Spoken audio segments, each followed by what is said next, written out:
Hello friends, मैं विकास आनंद आप सभी का स्वागत करता हूं आपके अपने स्टडी चैनल लक्ष्य एकेडमी पर। और असिस्टेंट प्रोफेसर बनने का सपना रखते हो तो डेफिनेटली ये पर्टिकुलर जो स्पेशल सीरीज चल रही है वो आप ही लोगों के लिए है। जी हां, मैं बात कर रहा हूं जेपीएससी जेट जो कि 19 सालों के बाद होने जा रहा है उसको लेकर के। And specially for the commerce student, भाई अगर कॉमर्स के बच्चे हो, असिस्टेंट प्रोफेसर बनना चाहते हो, वो भी अपने स्टेट झारखंड में, तो ये गोल्डन नहीं है भाई, डायमंड जो भी चीजें आती है ना, सब चीज वाली अपॉर्चुनिटी है, क्योंकि ये दोबारा आपको लाइफ में नहीं मिलने वाला है। 19 सालों के बाद हो रहा है, आप खुद सोच के देख लो भाई, दोबारा अगर 19 सालों के बाद या 5 सालों के बाद या 10 सालों के बाद हुआ ना, आपकी उम्र तो निकल चुकी होगी। सो डोंट बी मिस आउट, अच्छी खासी अपॉर्चुनिटी है, मिस नहीं करना है। एंड सबसे इंपॉर्टेंट, अभी तक हम लोगों ने इसके 16 क्लासेस ले लिए, आज हम लोग इसका 17वां क्लास करने वाले हैं। सो डोंट बी मिस आउट, ठीक है ना। क्लासेस डेफिनेटली फॉलो अप करना चाहिए। कितनी कितनी बजे क्लासेस होती है? तो आपकी क्लासेस जो होती है वो सुबह 7:45 पर होती है। आपको मैं क्लियरली बता दूं भाई, आपकी जो सेशंस है वो सुबह 7:45 पर होती है। सो मिस नहीं करना है, ठीक है। आपको डेली कनेक्ट होना है मेरे साथ में 7:45 में, ताकि हर एक चीज को आप प्रॉपरली मेरे साथ में कवर अप कर सको, ठीक है। आज हम लोग क्या कवर करने वाले हैं दोस्तों? आज कवर करने वाले हैं हम लोग पार्टनरशिप को, ठीक है। आज पार्टनरशिप कवर करेंगे। पार्टनरशिप क्या होता है ये आप सबको पता है, कि जहां पर दो या दो से अधिक बच्चे बच्चे बोलते हैं, जहां पर दो या दो से अधिक लोग मिल करके एक व्यवसाय चालू करते हैं, और उस व्यवसाय का जो मुख्य उद्देश्य होता है वो है पैसे कमाना। अगर ऐसी कोई व्यवसाय चालू दो या दो से अधिक लोग करते हैं, उसे पार्टनरशिप कहते हैं। इसमें म्यूचुअल एग्रीमेंट होना चाहिए, उनमें पैसे का कंट्रीब्यूशन होना चाहिए, यानी कैपिटल कंट्रीब्यूशन होना चाहिए, जो प्रॉफिट अर्न करेंगे उनको शेयरिंग होना चाहिए, प्रॉफिट एंड लॉस होना चाहिए, बहुत सारी चीजें हमें देखने को मिलती है। तो अगर मैं सिंपल सी भाषा में बात करूं कि पार्टनरशिप में हमें क्या क्या देखने को मिलता है, किन किन पॉइंट्स पर ध्यान रखना है। सबसे पहली पॉइंट जो हमारे पार्टनरशिप में आती है, सबसे पहला, टू और मोर पर्सन होने चाहिए। अच्छा, ये तो हो गया मिनिमम, मेरे पास मिनिमम हमारे पास दो होना चाहिए। सर मैक्सिमम कितना हो सकता है? अगर मैक्सिमम की बात करूं तो यहां पर चीजें समझनी है। अगर अगर यहां पर मैं बात करूं 2013 एक्ट के आधार पर, तो ये भैया 100 था, लेकिन बाद में इसको अपडेट किया गया है 2014 के आसार पर। तो 2014 में इसको अपडेट करके 50 लोग किया गया है, जो कि सेक्शन 464 के आधार पर किया गया है। तो अगर आपसे क्वेश्चन में सिंपली पूछा जाए कितने होते हैं, तो आपको आंसर देना है सर 50 लोग होने चाहिए, ठीक है ना। पहला पॉइंट तो ये हो गया। दूसरी सबसे इंपॉर्टेंट पॉइंट की अगर मैं बात करूं, तो ये तो हो गया पार्टनरशिप में कितने पर्सन होने चाहिए। सबसे इंपॉर्टेंट चीज कि इनका जो बिजनेस होना चाहिए, जो बिजनेस होना चाहिए वो लीगल होना चाहिए, पहली बात तो। दूसरी चीज, प्रॉफिट इंटेंशन के साथ में धंधा पानी होना चाहिए, ठीक है ना। प्रॉफिट इंटेंशन के साथ में, ऐसा नहीं हो कि भैया हम समाज सेवा करने जा रहे हैं, प्रॉफिट हो या नुकसान हो हमें कोई फर्क नहीं पड़ता, नहीं, प्रॉफिट ही चाहिए, ये ध्यान आपको रखना चाहिए और उसके हिसाब से होना चाहिए, ठीक है ना। कैपिटल कंट्रीब्यूशन होना चाहिए।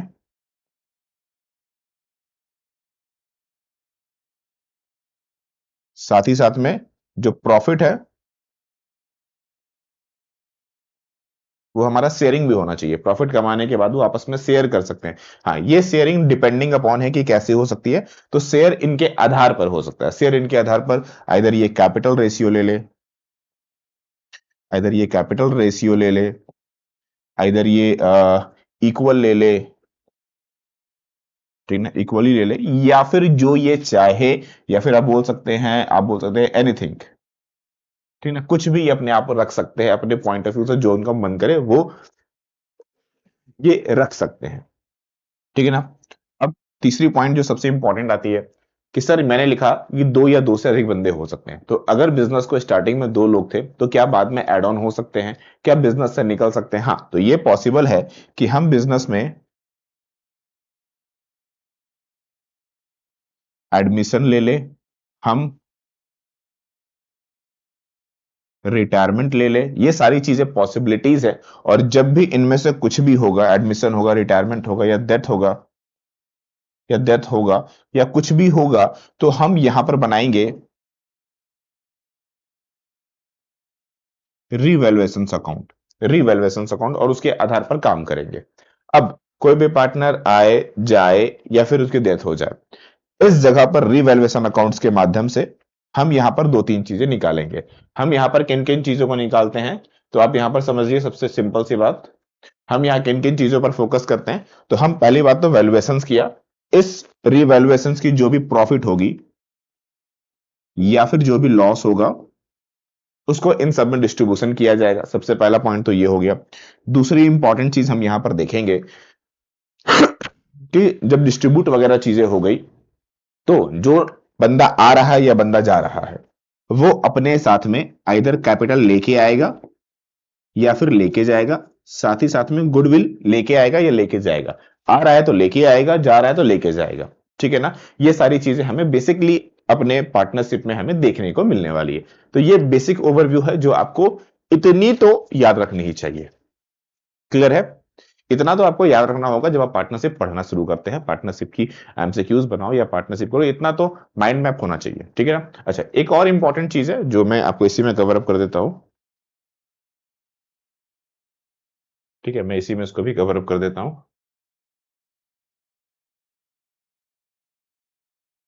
जो चौथी हमारी पॉइंट है, अब वो समझ लो कि ये जितने भी पार्टनर्स हैं इनके बीच में एक एग्रीमेंट होता है।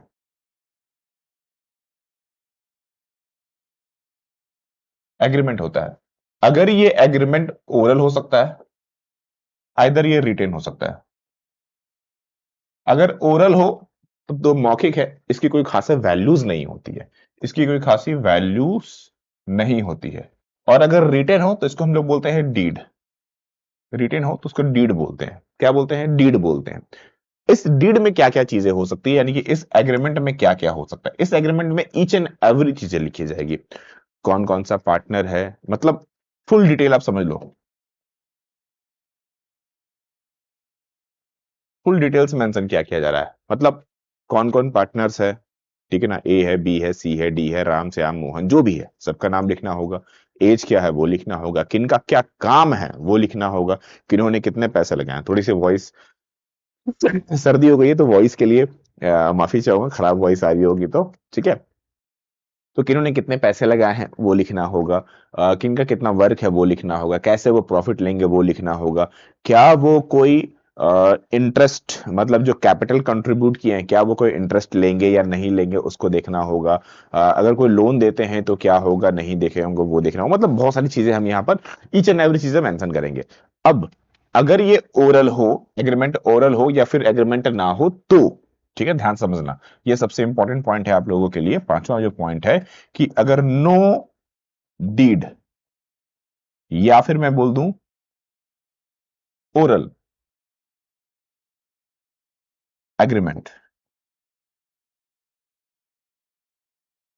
दोनों बात एक ही है भैया। नो डीड का मतलब आपने रिटर्न नहीं किया, या फिर ओरल एग्रीमेंट है और किसी वजह से बीच में डिस्प्यूट्स हो जाते हैं। डिस्प्यूट्स का मतलब बीच में लड़ाई झगड़ा हो जाता है, तो उस कंडीशन में क्या क्या होगा ये एमसीक्यूज बार बार पूछा जाता है। समझ लीजिए सबसे पहली बात, जो शेयरिंग है, शेयरिंग का मतलब ये जो प्रॉफिट्स में जो मैंने बोला ना शेयरिंग्स वगैरह होगा, ये हमेशा इक्वल ही होगा।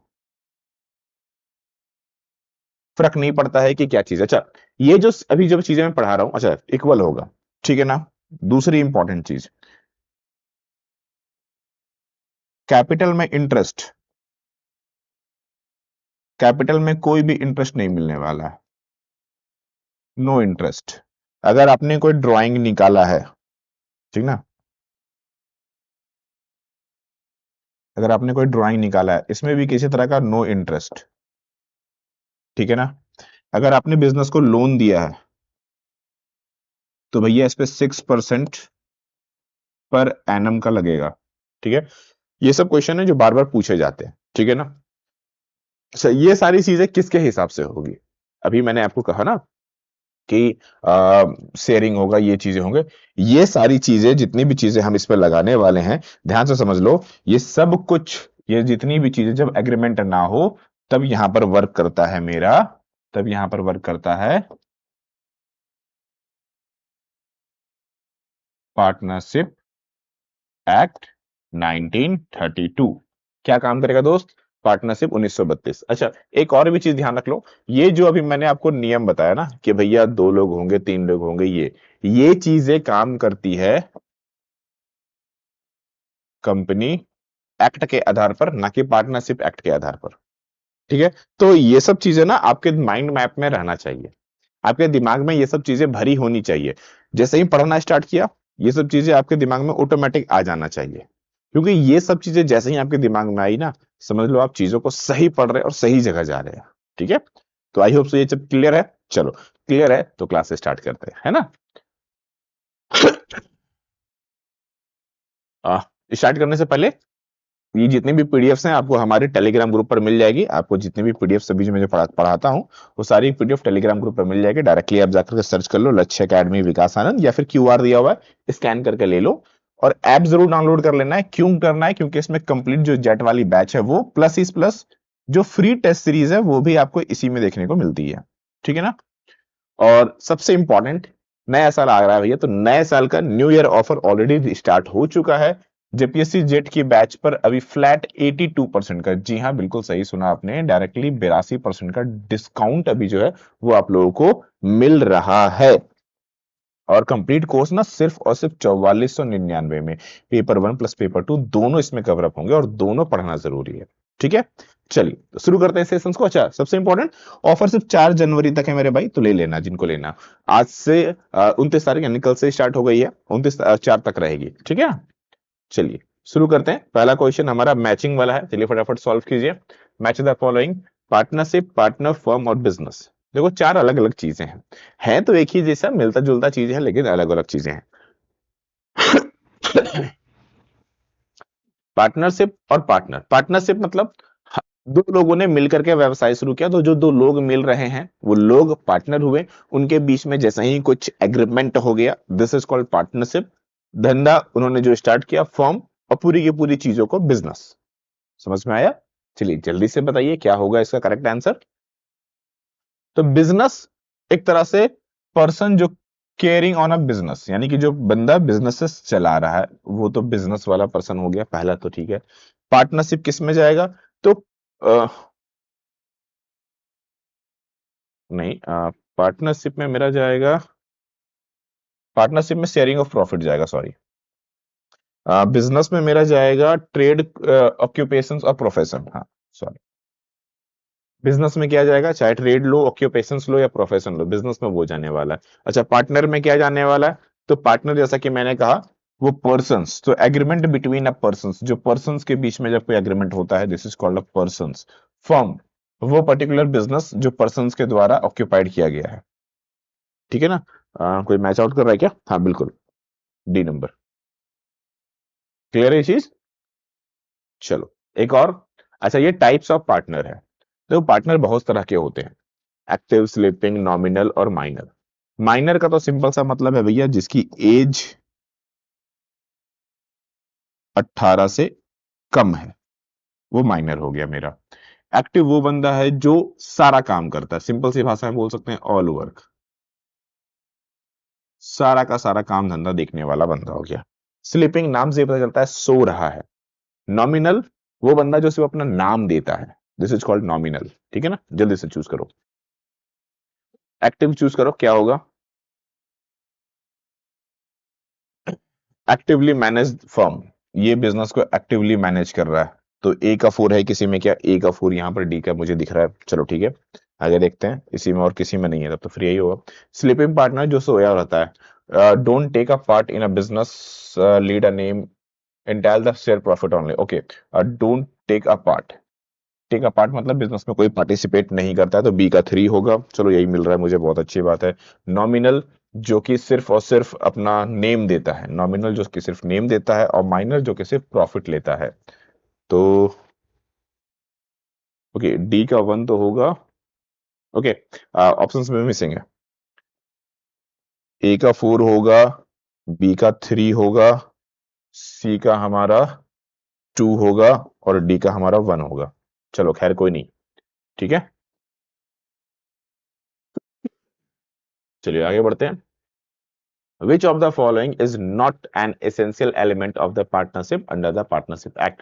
इनमें से पार्टनरशिप एक्ट में क्या जरूरत नहीं है, क्या एसेंशियल नहीं है, मतलब पार्टनरशिप एक्ट 1932 के तहत में पार्टनरशिप में क्या जरूरी नहीं है, इनमें से कौन सा चीजें जरूरी नहीं है।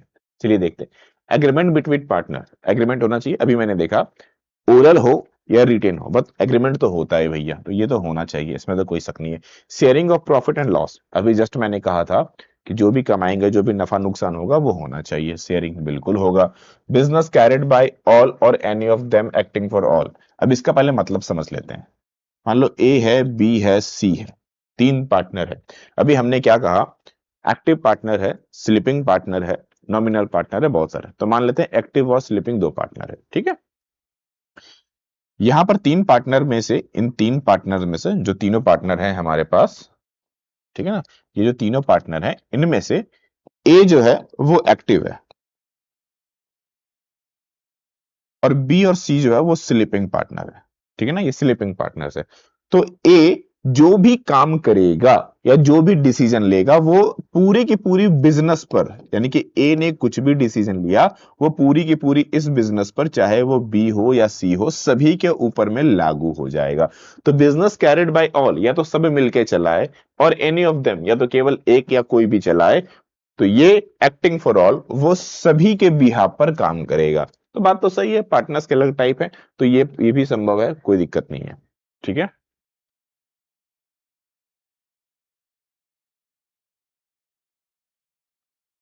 Registration of a partnership, partnership को रजिस्टर्ड करना ये कंपलसरी नहीं है, ये कंपलसरी नहीं होता, आप कर भी सकते हैं और नहीं भी, ये मे बी वाले केस में है। तो पार्टनरशिप फर्म को रजिस्टर्ड करवाना कंपलसरी नहीं होता है, जरूरत की बात हो रही थी, सो इसेंशियल नहीं है ये, ठीक है, D number. Next, in case of admission of a new partner, क्या बोला जा रहा है, अगर हम नए बंदे को पार्टनर में लेकर के आते हैं, the reconstitute from liability for act done before admission is, बोला जा रहा है कि नए पार्टनर के एडमिशन के मामले में एडमिशन से पहले किए गए कोई भी कामों के लिए दोबारा बनी फर्म की लाइबिलिटी होती है। अब सबसे पहले इस क्वेश्चन का मतलब समझते हैं, मतलब क्या होता है कि अभी मान लो ए, बी और सी मिलकर के पूरा का पूरा व्यवसाय चला रहे हैं, ठीक है ना, फॉर एग्जांपल के लिए 2020 से अपना बिजनेस चला रहे हैं, चलते ही चलते 2025 पहुंच गया, ठीक है। 2025 में डी इनके साथ में कनेक्ट होना चाहता है, मतलब अब क्या होगा, ए होगा, बी होगा, सी होगा और डी होगा, ये चार लोग होंगे। तो क्वेश्चन ये है कि ये डी के आने से पहले अगर हमने अपने पूरे के पूरे बिजनेस को रिकॉन्स्टिट्यूट किया, मतलब फिर से एक तरह से पुनर्गठन किया, मैंने कहा था ना, चाहे रिटायरमेंट हो चाहे डेथ हो, जब भी कोई आएगा तो हम कुछ ना कुछ छेड़छाड़ करेंगे, जैसे रिकंस्ट्रक्शन, रिवैल्यूएशन, रिकंस्ट्रक्शन अकाउंट्स को हम बनाते हैं। तो मान लो पूरा का पूरा रिकंस्टिट्यूट किया गया, मतलब एक तरह से दोबारा बनी हुई जो फर्म है उसको दोबारा अच्छे से पूरा का पूरा बनाया गया। तो क्वेश्चन इज कि अगर बनाते समय लाइबिलिटीज पूरा एक्ट डन, अगर उसमें कोई लाइबिलिटीज बाहर आती है तो वो किसके ऊपर जाएगा, किसके ऊपर जाएगा। अभी तक तो डी आया नहीं था, डी से पहले ए बी सी संभाल रहे थे, तो कौन देखेगा लाइबिलिटीज, भैया ये तीन लोग देखेंगे, और कौन देखेगा, डी तो था भी नहीं, जब डी है ही नहीं तब काहे की लाइबिलिटी उसके ऊपर में। तो limited to old partners only, तो ये केवल पुराने पार्टनर्स तक सीमित रह जाएगा। नए पार्टनर्स को काहे का मतलब भैया, नए पार्टनर्स को काहे का मतलब, राइट, समझ में आ रहा बात। चलिए आगे बढ़ते हैं अगले क्वेश्चन की ओर।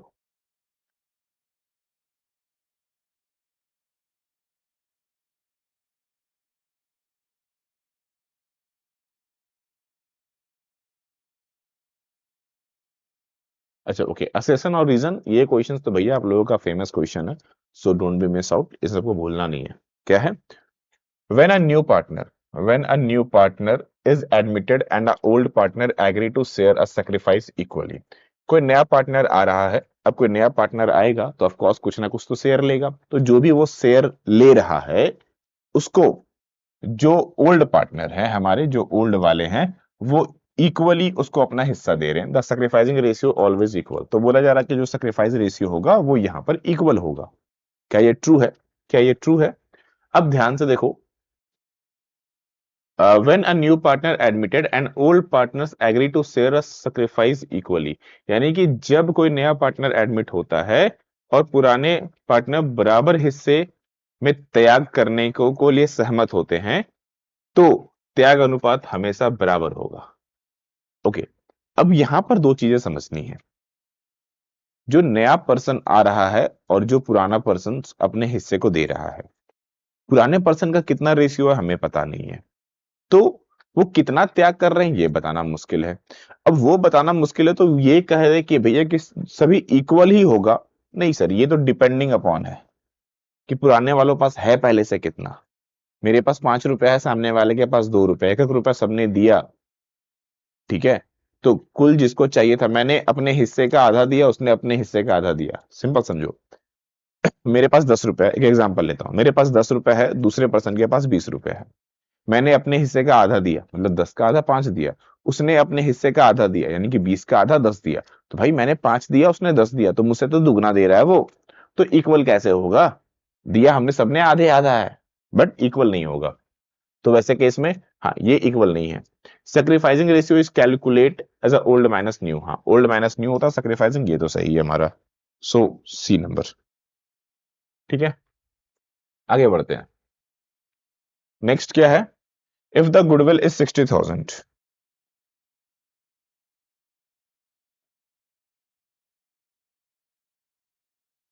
इफ द गुडविल इज 60,000, अगर गुडविल है 60,000 रुपए, और अ न्यू पार्टनर एक्वायर कर रहा है 1/4 from the old old partner equally, मतलब 60,000 है, नया पार्टनर जो आ रहा है उसको 1/4 हिस्सा मिलेगा जो कि वो ओल्ड पार्टनर से इक्वली ले रहा है। क्वेश्चन इज, ओल्ड पार्टनर को रिसीव होगा 15,000 रुपए ईच, सभी को 15-15 हजार मिलेगा। अब एक सिंपल सी बात बताओ भाई, आप लेके आ रहे हो 60,000 रुपए, ठीक है ना, ओल्ड पार्टनर को मिलने वाला है 15,000 रुपए, पहले ये तो बताओ कि नंबर ऑफ पार्टनर कितने हैं। अगर नंबर ऑफ पार्टनर 2 हैं तो मिलेगा भैया 30-30 हजार। अगर नंबर ऑफ पार्टनर 4 हैं तो सबको मिलेगा 15-15 हजार। नंबर ऑफ पार्टनर अगर 6 हुए तो सबको मिलेगा 10-10 हजार। तो सबसे पहली बात तो हमें पार्टनर नहीं पता है, ठीक है, हमें ये नहीं पता पार्टनर कितने हैं। तो पार्टनर हमें नहीं पता है तो हम इस चीज को बता नहीं सकते हैं। हाँ, हम ये बोल देते कि सबको इक्वली मिलेगा तो चलेगा। अगर हम ये बोल देते कि हाँ सही पार्टनर को रिसीव इक्वली अमाउंट होगा तो ये चल जाता, लेकिन 15,000 मिलेगा ये कहना पॉसिबल नहीं है, बिकॉज ऑफ मुझे नंबर ऑफ पर्सन नहीं पता है, दैट्स वाई। तो यहां पर थोड़ा सा लॉजिकल बेस्ड क्वेश्चन है ये। Goodwill is divided among the old partners in the ratio of sacrifice, जो वो सेक्रीफाइस करेंगे उसमें डिवीजन करेंगे, बिल्कुल सही बात है ये भी। सो सी number again, see again correct answer होगा हमारा, है ना। नेक्स्ट स्टेटमेंट बेस्ड है, चलिए जल्दी से बताइए, स्टेटमेंट को देखिए और पढ़िए और जल्दी से बताइए क्या सही होगा क्या गलत है इसमें, ठीक है। चलो जल्दी से बताओ, विच of the following statement is correct, कौन सा सही और कौन सा गलत है। 4 स्टेटमेंट है हमारे पास में और चारों को हमें देख के बताना है सही और गलती को, राइट। अ पार्टनर में retire with the consent of the all other partner, यानी कि एक पार्टनर अन्य सभी पार्टनरों से की सहमति से रिटायर्ड हो सकता है, क्या ये सही है? एकदम सही बात है। जब चाहे तब वो सारे पार्टनर से मंजूरी ले ले और भैया अब हमको करने काम करने का मन नहीं है तो रिटायरमेंट ले ले, बिल्कुल ले सकता है। Public notice of the retirement is necessary to free the partner from the future liability, बोला ये जा रहा है कि अगर कोई पार्टनर है उसको फ्यूचर में कोई लायबिलिटी नहीं चाहिए तो उसको नेसेसरी है कि पब्लिक को नोटिस दे, कि पब्लिक को नोटिस जारी करे, ये नेसेसरी है। क्या ये स्टेटमेंट ट्रू है और फॉल्स है? बिल्कुल सही बात है भैया। लोगों को पता होना चाहिए ना, हो सकता है कि मैं सामान इसलिए खरीदता हूँ क्योंकि वो पार्टनर मुझे पसंद है, मुझे पता है वो मालिक है, मैं इसलिए खरीदता हूँ। वो मालिक चला गया, मैं नहीं खरीदना चाहता, बाकी सबका नेचर बेकार है तो हो सकता ना खरीदूं मैं। तो ये चीज कंसर्न होना बहुत जरूरी है। A retiring partner not liable for the act done for retirement before retirement, यानी कि रिटायरमेंट होने वाला पार्टनर रिटायरमेंट से पहले किए गए कामों के लिए जिम्मेदार नहीं होता। क्यों नहीं होगा भाई? क्यों नहीं होगा? बिल्कुल जिम्मेदार होता है, ये लाइबल होगा, नॉट तो सवाल ही नहीं होता है। बिफोर रिटायरमेंट, पहले किए गए काम के लिए आप लाइबल हैं, बाद वाले काम के लिए नहीं है आप, ये बात सही है। Retirement necessarily dissolve the firm, retirement जो होगा वो डिसॉल्व कर देगा फर्म को, नहीं पार्टनरशिप को डिसॉल्व करता है। किसको डिसॉल्व करेगा? पार्टनरशिप को, नया पार्टनरशिप एग्रीमेंट बनेगा। तो एक और दो केवल सही है यहां पर, ठीक है ना। चलिए आगे बढ़ते हैं। अगेन फिर से स्टेटमेंट बेस्ड है, चूज कीजिए करेक्ट आंसर, चलिए जल्दी से।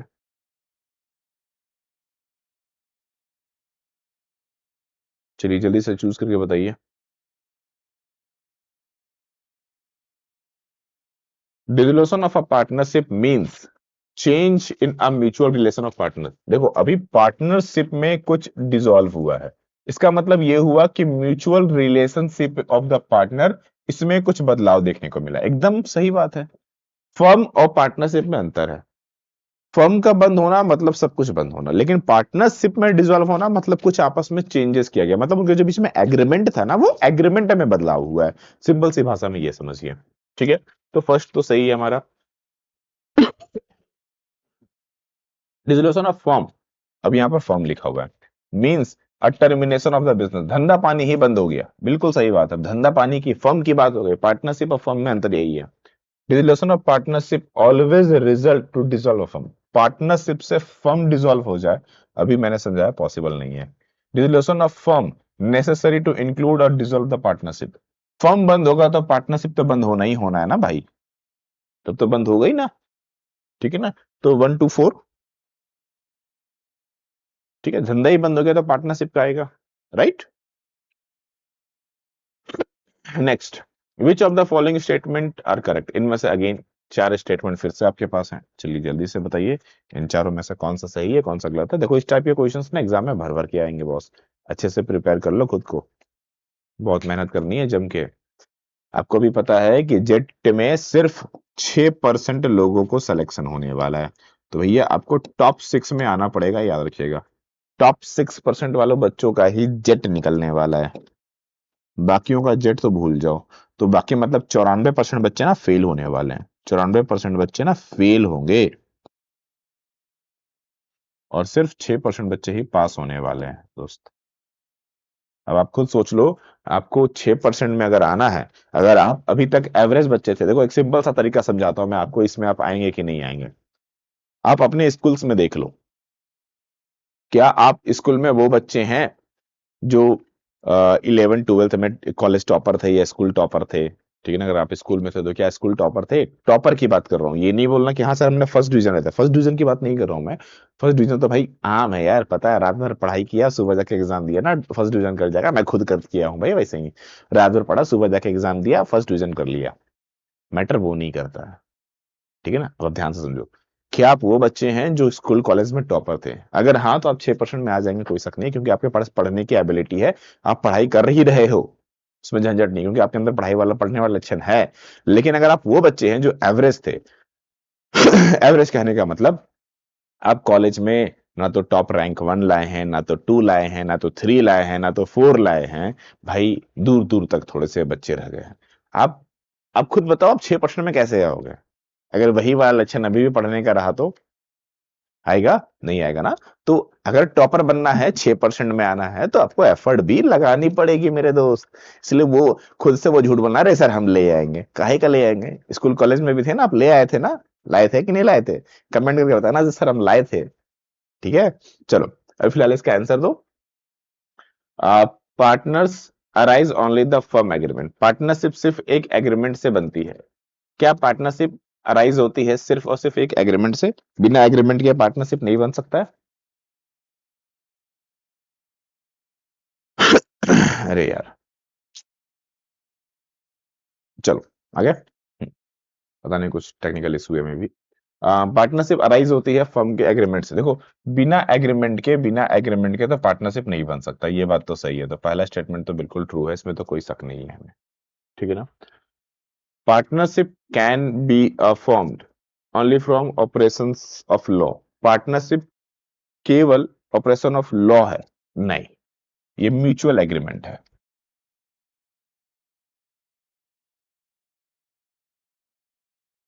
ठीक है, ये म्यूचुअल एग्रीमेंट है, मतलब आपसी समझ, आपसी समझदारी, आपसी समझ से बना हुआ चीजें हैं।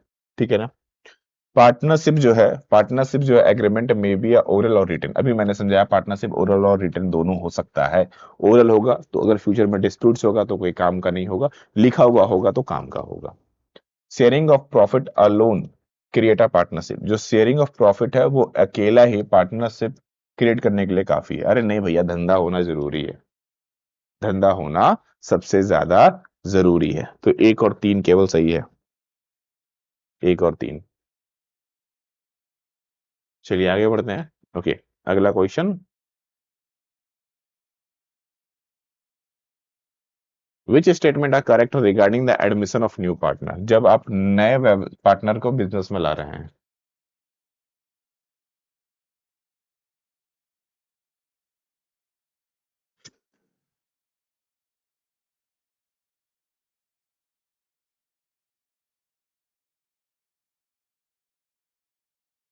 आप एक नए पार्टनर को बिजनेस में ला रहे हैं तब।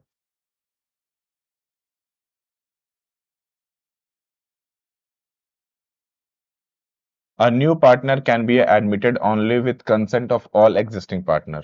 सारे पार्टनर के कंसेंट से ही नया पार्टनर ला सकते हैं, बिल्कुल सही बात है। जब तक किसी भी नए साझेदार को मौजूदा पार्टनर्स की सहमति नहीं मिलेगी तब तक प्रवेश नहीं दे सकते। एग्जैक्टली सही बात है भाई। कैसे लाएंगे, धंधा हमने चालू किया, हमसे तो पूछो। ठीक है ना। अ new partner is a liable for act of the partner done before admission. Before, उसके आने से पहले जो हुआ उसके लिए वो कहेगा जिम्मेदारी, है ना। अभी जस्ट मैंने समझाया था डी वाले केस में, 2020 से लेकर के 2026 तक 25 तक वाले में समझाया था ना। अ new partner become a liable for the past act only if he agrees.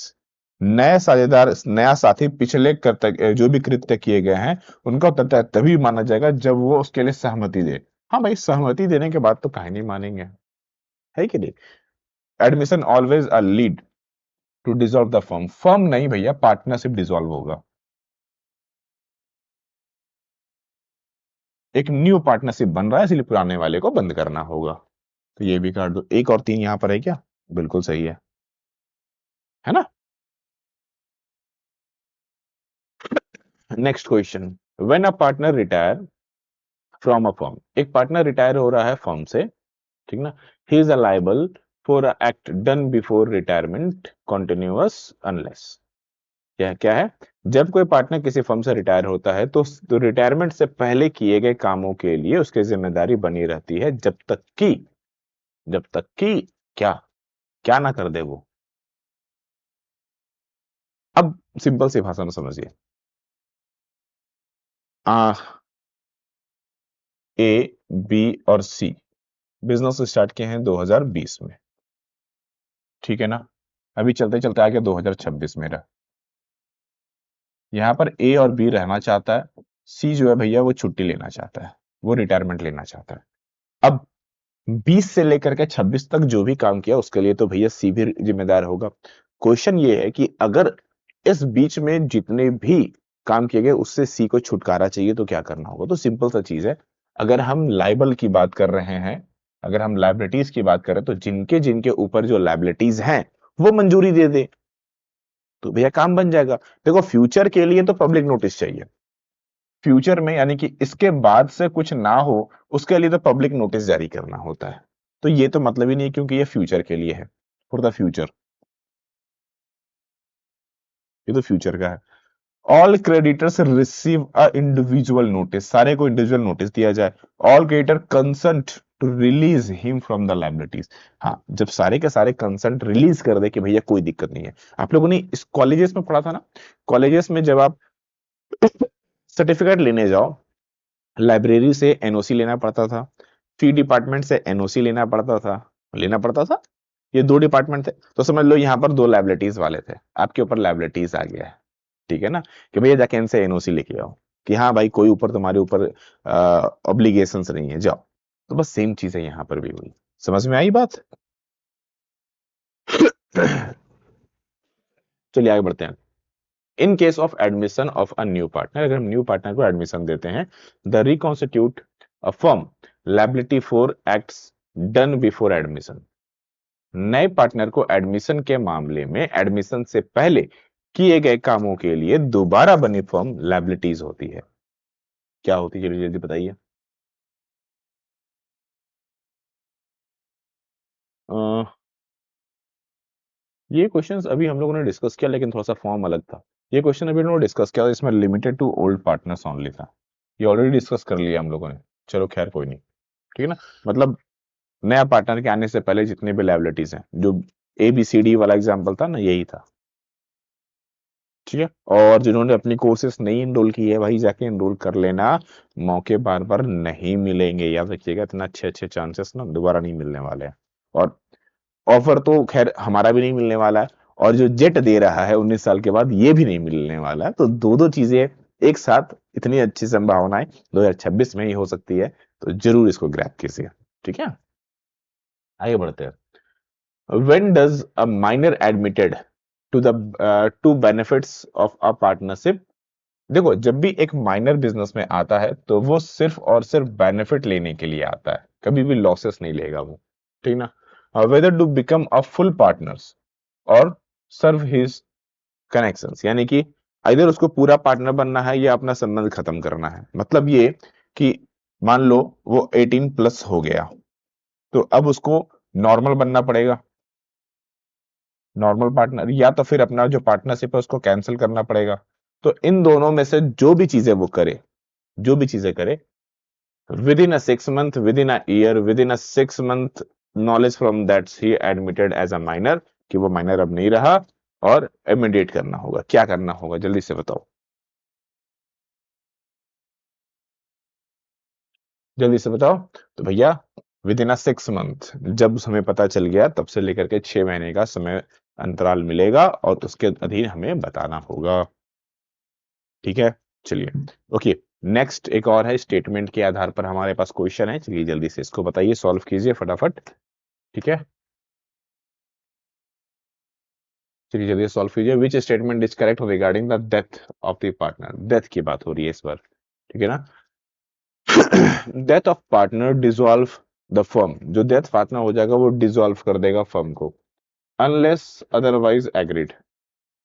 यानी कि पार्टनर्स की मृत्यु के बाद फर्म खत्म हो जाता है जब तक कोई और समझौता ना हो। क्या ये सही है? हाँ। अब ए बी सी है, मान लो सी की डेथ हो गई, तो ए और बी जब तक न्यू एग्रीमेंट नहीं बनाएंगे तब तक तो हम मान के चलेंगे ना फर्म बंद हो गया। तो ये स्टेटमेंट तो सही है, इसमें तो कोई किंतु परंतु नहीं है ना? दूसरे में आते हैं, लीगल रिप्रेजेंटेटिव। ठीक है ना, जो भी अब डेथ हो जाए तो जो लीगल रिप्रेजेंटेटिव होगा, यानी कि उसका बच्चा हो, बीबी हो, जो भी हो, ठीक है ना? Partner are liable for the future act firm. क्या बोला जा रहा है कि जो मृतक पार्टनर होगा, कानूनी प्रतिनिधि जो फर्म का होगा, वो भविष्य के कामों के लिए जिम्मेदार होते हैं। अच्छा एक बात बताओ, जो पार्टनर चला गया, मान लो सी चला गया, सी का बेटा है मान लो डी, तो क्या डी फ्यूचर में जो भी ए और बी काम करेगा, डी उसके लिए लाइबल होगा? आंसर इज नहीं। काहे लाइबल होगा भैया? सी का था काम, सी तो निकल लिया, तो भाई डी को क्यों मतलब उससे, है ना? हाँ, इसकी संपत्ति लेने डी जरूर आएगा, लेकिन फ्यूचर में होने वाले किसी लाइबिलिटीज के लिए नहीं आएगा। फ्यूचर की बात हो रही है, पास्ट वाले की बात हो भी नहीं रही है। ठीक है ना? Next, state to decay a partner is a liable for act done before death. यानी कि मृतक के पार्टनर की संपत्ति मृत्यु से पहले जो भी काम किए गए उसके लिए जिम्मेदार होती है। हाँ, ये तो होगी होगी, क्योंकि उससे पहले अगर इसकी प्रॉफिट को लेने के लिए डी आएगा तो इसके लाइबिलिटीज को लेने के लिए भी डी को ही आना पड़ेगा, क्योंकि ये बिफोर है, आफ्टर नहीं है। ठीक है ना? डेथ का जो पार्टनर है, death of partner always result to dissolve a partnership. Partnership जो है वो डिसॉल्व हो जाता है। क्या ये सही है? जल्दी से बताइए।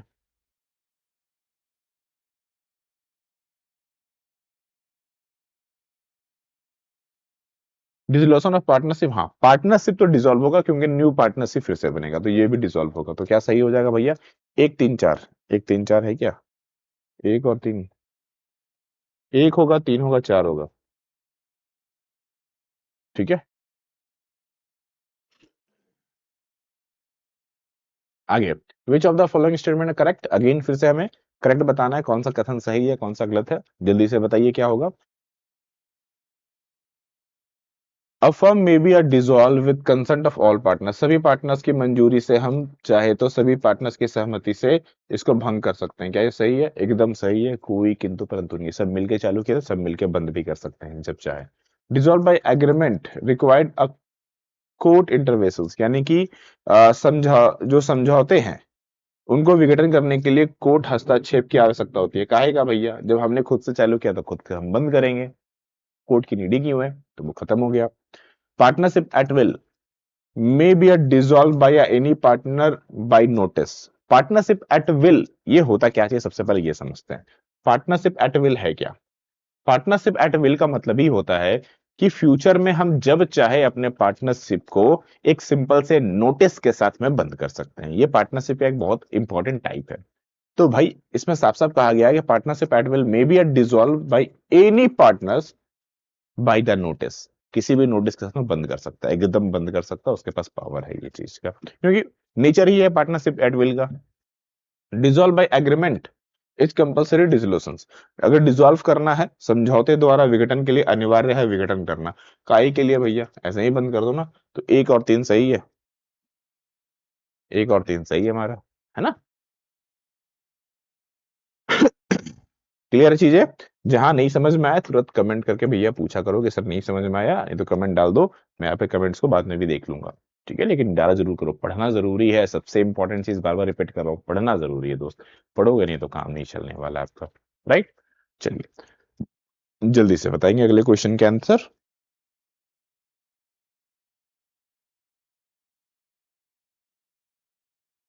Statement regarding the compulsory dissolution. अच्छा, कंपल्सरी डिसोल्यूशन मतलब बंद करना ही पड़ेगा, ठीक है ना। मतलब विघटन जो है वो अनिवार्य हो गया आपका। जो विघटन है ये बोल सकते हैं कि अनिवार्य है मेरा। क्यों अनिवार्य है, बहुत सारे कारण हो सकते हैं, तो देखते हैं क्या क्या है।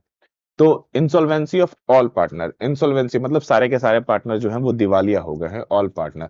तो ऐसे में क्या कंपलसरी होगा, एकदम कंपलसरी है। जब सारे बर्बाद ही हो गए हैं तो धंधा पानी चलाएगा कौन, तो बंद करो भाई। Insolvency of one partner lead to a compulsory dissolve. मान लो ए है, बी है और सी है। ए दिवालिया हो गया तो बी और सी है ना, धंधा चलाएंगे ना। तो फिर कंपल डिसॉल्व क्यों करना, अगर धंधा चलाना चाहते हैं तो चलाए। Firm become unlawful when a business forbidden by law. कुछ आपने ऐसा चीज चला रहे हो जो कि कहीं ना कहीं आप बोल सकते हैं कि कानून के विरुद्ध है, गैर कानूनी है, तो भैया बंद करो। फिर तो कंपलसरी ही है बंद करना। गैर कानूनी चीजें ऐसे भी नहीं चलती है। Compulsory dissolve take a place by agreement of the partner. अनिवार्य विघटन साझेदारों की सहमति से होता है, तब उसको अनिवार्य नहीं बोलते हैं, उसको म्यूचुअल विघटन बोलते हैं। अनिवार्य का मतलब तो होता है जहां जबरदस्ती बंद करवाया जा रहा है, उसको कंपलसरी में जब सब पार्टनर मिलके करे तो फिर वो अपनी म्यूचुअल एग्रीमेंट हुई उनको डिसॉल्व करने की, राइट। हाँ डिसॉल्व तो हो जाएगा लेकिन कंपलसरी नहीं होगा, ये म्यूचुअल कहलाएगा। तो नेचर बोलने का तरीके में अंतर आना चाहिए, ठीक है ना। चलिए आगे बढ़ते हैं। विच of the following is a compulsory ground for dissolution of partnership firm. निम्नलिखित में से कौन सा पार्टनरशिप फर्म का खत्म होने का एक अनिवार्य आधार है। मतलब खत्म करना एक कंपलसरी पार्ट हो जाएगा। इसमें से कौन सा कंपलसरी ग्राउंड हो सकता है, कौन सा कंपलसरी बेस है जिससे हम अपने जो म्यूचुअल एग्रीमेंट है या फिर बोल सकते हैं अपना जो बिजनेस है उसको बंद करेंगे। तो जल्दी से बताइए। Insolvency of all partner except one, यानी कि एक को छोड़ के सब सब दिवालिया हो जाए तब भी बंद करना पड़ेगा, क्योंकि फिर एक बंदा कैसे धंधा चलेगा। पार्टनरशिप का नियम है कम से कम 2 चाहिए। मतलब ये कि ए है, बी है और सी है, ये दोनों उलार हो गए तो सी भैया अकेले चल फर्म से चलाएगा, फिर तो सोलो हो जाएगा, फिर तो सोलो हो जाएगा। सोलो को पार्टनरशिप हम बोल नहीं सकते हैं। किसी एक का डेथ हो तो भी नहीं होगा, रिटायरमेंट हो तो भी नहीं, एडमिशन होगा तो भी नहीं, है ना। चलिए आगे बढ़ते हैं। A partnership at will can be a dissolve by. Partnership at will की बात हो रही है। पार्टनरशिप एट विल अभी हमने कुछ देर पहले बात की थी, जहां पर जब चाहे मर्जी चाहे बंद कर दो।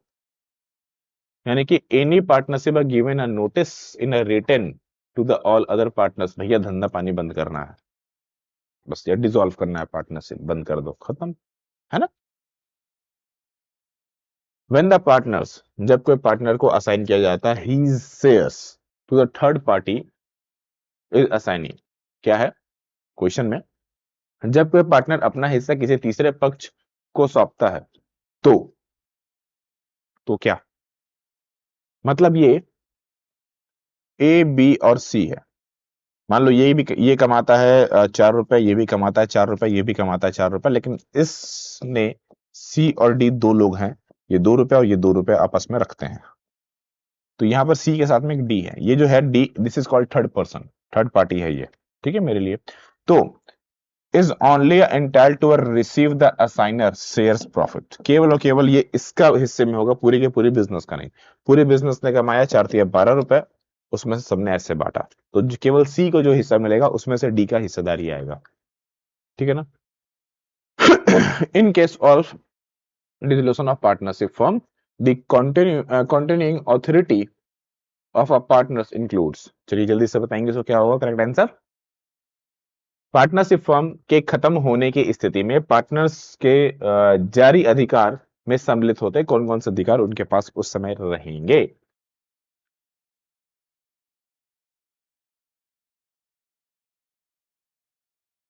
जो ट्रांजैक्शन उन्होंने स्टार्ट कर दिया है बट अनफिनिश्ड है उसको पूरा कीजिए। कोई नया चीज नहीं करेंगे आप, कोई नया स्टार्टिंग नहीं कर सकते हैं, ठीक ना, एडमिटिंग नहीं कर सकते हैं, कुछ कुछ नया नहीं कर सकते हैं, लेकिन हाँ जो स्टार्ट कर लिया उसको खत्म जरूर करेंगे। ठीक है, तो ये तो हुए हमारे 20 क्वेश्चन समाप्त। कितने स्कोर किए जल्दी जल्दी कमेंट करके बताओ, एंड मोस्ट इंपॉर्टेंट ध्यान रखना है कितने 20 में से स्कोर है वो बताओ। और आपको ध्यान रखना है कि न्यू ईयर ऑफर जो आप लोगों के लिए चल रहा है बॉस, इसको मिस नहीं करना है। तो ये 26 का स्पेशल ऑफर है, ठीक है ना, और अभी आप लोगों को डायरेक्टली फ्लैट 82% का ऑफ है। डेफिनेटली ज्वाइन करो, तो ये पढ़ना बहुत जरूरी है, ठीक ना। पेपर 1 प्लस पेपर 2 दोनों चीजें हम इसमें कवर कर रहे हैं आपके साथ में, राइट। चलो मिलते हैं फिर अगले सेशंस में, प्रॉपर स्टडी करो। सभी लोगों को राधे राधे।